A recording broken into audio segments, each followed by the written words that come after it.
Ambassadeur des États-Unis d'Amérique aux Nations Unies suscite des réactions. Quelle lecture faire de ces propos concernant la République démocratique du Congo? C'est le dossier de la rédaction de ce soir. Regardez. Dossier de la rédaction. La sortie médiatique de Mme Nikki Haley, ambassadeur des États-Unis d'Amérique aux Nations Unies, mercredi 29 mars devant le Conseil pour les relations extérieures de New York, fait l'objet de commentaires divers et suscite des interrogations quant à l'avenir de certaines structures de l'ONU, sinon de l'ONU elle-même. Elle y a distribué des cartons rouges presque au monde entier, y compris à la République démocratique du Congo, ce qui a retenu l'attention de certains chroniqueurs adeptes du Congo bashing. Cédric Kenina, de quoi s'agit-il exactement? En ce moment où se négocie le renouvellement du mandat de la MONUSCO, Cédric Kenina, le gouvernement de la République doit-il s'en réjouir ou s'inquiéter? On savait déjà, Guillaume Sylvestre et Kukumamengi Panji, John Trump, le nouveau président américain atypique. On découvre à présent que le franc-parler aura été un critère essentiel dans le choix de la plupart de ses collaborateurs. Madame Nikki Haley, le nouvel ambassadeur américain aux Nations Unies, qui est un des collaborateurs volontaires et volontaristes du 45e président des USA, paraît décidé à donner un coup de pied dans la termitière de la communauté internationale. Elle s'est ainsi livrée à une réflexion critique, aussi tonitruante que dialectique, sur le fonctionnement de l'ONU, à laquelle elle reproche avec raison une certaine schizophrénie. C'est une véritable volée de bois vert que le président Trump assène par elle à une institution aussi établie que l'ONU, qui campait jusque-là confortablement dans ses certitudes et ses oeillères. Appelée à assumer la présidence tournante du Conseil de sécurité pendant le mois d'avril, Nikki Haley a en effet distribué des cartons rouges pratiquement à tout le monde. Et on peut s'étonner que certains esprits chagrins n'aient retenu que ses propos sur la mission de l'ONU dans notre pays, la République démocratique du Congo, avec laquelle elle n'a pas été tendre, bien sûr. Elle a en effet d'abord lancé des attaques au vitriol contre des pays comme la Chine ou l'Arabie saoudite, qui sont en partenariat avec l'ONU, tout en étant accusés des violations de droits de l'homme à l'intérieur de leurs frontières ou ailleurs dans le monde, après avoir accusé l'ONU elle-même, où elle représente son pays, de n'être qu'un club fondamentalement corrompu qui nécessite d'être réformé. Elle a fustigé les détournements du concept de droits de l'homme, de son sens initial, par les pays membres de la Commission des Nations Unies pour le droit de l'homme, dont relève le bureau conjoint aux droits de l'homme qu'ils utilisent pour se protéger eux-mêmes.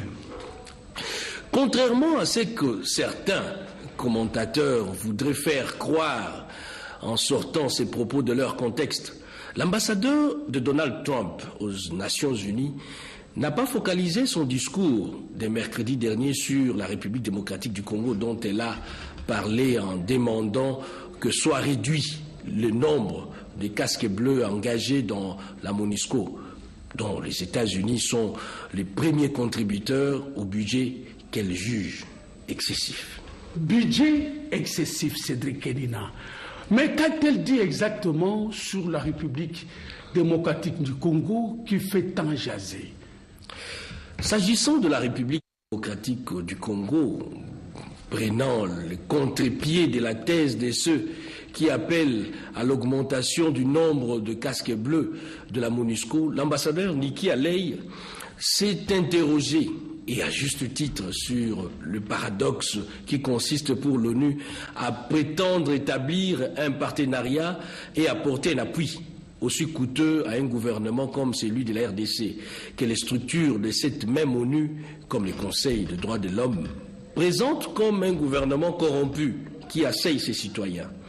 Selon sa logique, Si l'ONU est convaincue que le gouvernement congolais commet des actes criminels contre son propre peuple, elle doit avoir la décence et le bon sens de mettre fin à la MONUSCO, qui est un soutien à ces gouvernements. Or, Guillaume Sylvestre Koukouma-Mengi Pandji, curieusement, et peut-être devrais-je dire paradoxalement, l'ONU souhaite en ce qui concerne la RDC un accroissement, ou tout au moins un statu quo pour la MONUSCO, ce qui suscite les questionnements légitimes de l'administration Trump, qui tient à justifier l'utilisation en bon escient de l'argent des contribuables américains. La logique à l'appui de la position de l'ambassadeur Nikki Haley, qui exige en même temps de nouvelles règles de performance, est une implication forte sur terrain des casques bleus dont le nombre doit être revu à la baisse, né au fond pas éloigné de la thèse défendue par le gouvernement de la RDC. Un pays qui ne figure pas sur la liste noire des pays non grata en matière d'immigration aux États-Unis, établie par le président Trump. Chapeau bas au président Trump. Ce qui hier faisait la force des uns va connaître la mouvance. Et donc les habitudes devront changer, même à l'ONU. Des entrevues, il en a été question à la primature entre le Premier ministre et le représentant adjoint du secrétaire général des Nations Unies, David Gressly et Sami Badibango ont porté leur regard sur les questions brûlantes de l'heure. Patrick Michel Moukouyu, Julien Piana, reportage. Je suis venu aujourd'hui pour discuter avec le Premier ministre de la situation actuelle dans le pays sur plusieurs dimensions. On a discuté la situation sécuritaire, la situation surtout dans les Kasaï, où il y a des préoccupations, je crois, pour tout le monde. Aussi, on a discuté les élections qui sont prévues pour cette année.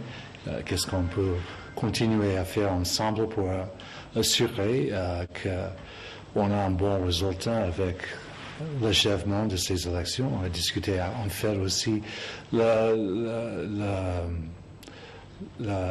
révision du fichier électoral qui est en cours et qu'est-ce qu'on doit faire pour assurer que tout le monde ait accès pour l'enrôlement pour les électeurs.